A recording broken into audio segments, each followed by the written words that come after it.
Hi అండి, ఈరోజు వీడియోలో రాగి ఇడ్లీ ఎలా చేయాలో చూపించబోతున్నానండి. ఫస్ట్ దీనికోసం ఒక కప్పు మినపగుళ్ళు తీసుకోండి. ఒక కప్పు మినపగుళ్ళకి 1.5 కప్పు శుభ్రం చేసుకున్న రాగులను తీసుకోండి. ఇప్పుడు ఇందులోకి 1 టీ స్పూన్ దాకా మెంతులు కూడా వేసేయండి. వీటన్నిటినీ కూడా 2-3 సార్లు నీళ్లు పోసి బాగా వాష్ చేయాలండి. ఎందుకంటే రాగులు వేసి నానబెడుతున్నాం కదండి, రాగుల్లో డస్ట్ ఎక్కువగా ఉంటుంది. నీట్గా వాష్ చేసి అందులోకి తిరిగి నీళ్లు పోసి 4 నుంచి 6 గంటల వరకు నానబెట్టాలండి. గ్రైండ్ చేసే 1 గంట ముందు 1.5 కప్పు ఇడ్లీ రవ్వ వేసి నానబెట్టాలండి. సన్నగా ఉండే ఇడ్లీ రవ్వ మాత్రమే వేయాలండి, ఎందుకంటే ఇడ్లీలు చాలా మెత్తగా వస్తాయి. అందులో కొంచెం సాల్ట్ వేసి బాగా వాష్ చేయాలండి.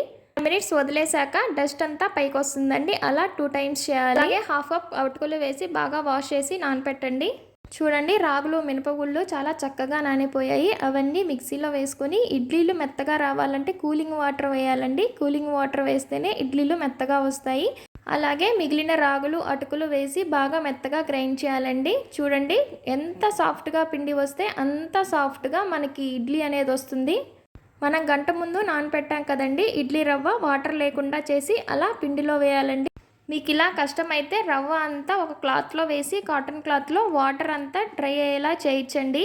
రాగి ఇడ్లీలో కాల్షియం, ఐరన్ మరియు ఫైబర్ సమృద్ధిగా ఉండే ఒక ఆరోగ్యకరమైన అల్పాహారం అండి. ఇది ఎముకల బలానికి, రక్తహీనత నివారణకు, జీర్ణక్రియకు చాలా బాగా పనిచేస్తుందండి. ఇలా పిండి అంతా వేసాక బాగా కలపాలండి. ఇలా పిండి అంతా కలిపేశాక 6 గంటల పాటు ఫర్మెంట్ చేయాలండి, లేదంటే ఓవర్ నైట్ అయినా ఫర్మెంట్ చేయొచ్చు. ఇలా మార్నింగ్కి పిండి అంతా పులిసి చక్కగా పైకి పొంగుతుంది చూడండి. ఇప్పుడు పిండి అంతా ఒకసారి కలిపేసి మనకి ఎంత అయితే అవసరమో అంత పిండి ఒక బౌల్లో వేసి పెట్టుకోవాలి. వాటర్ అలాగే సాల్ట్ కూడా యాడ్ చేసి అడ్జస్ట్ చేసుకోండి. ఇలా పిండిని కలిపేశాక నార్మల్ ఇడ్లీలు ఎలాగైతే వేసుకుంటామో ఈ ఇడ్లీలు కూడా ఇడ్లీ ప్లేట్లకి ఆయిల్ కానీ నెయ్యి కానీ అప్లై చేయాలండి. అప్లై చేశాక పిండిని వేయాలి. మీడియం ఫ్లేమ్లో 10 నుంచి 15 నిమిషాలు స్ట్రీమ్ చేసుకొని ఇడ్లీలని కుక్ చేసుకోవడం అంతేనండి.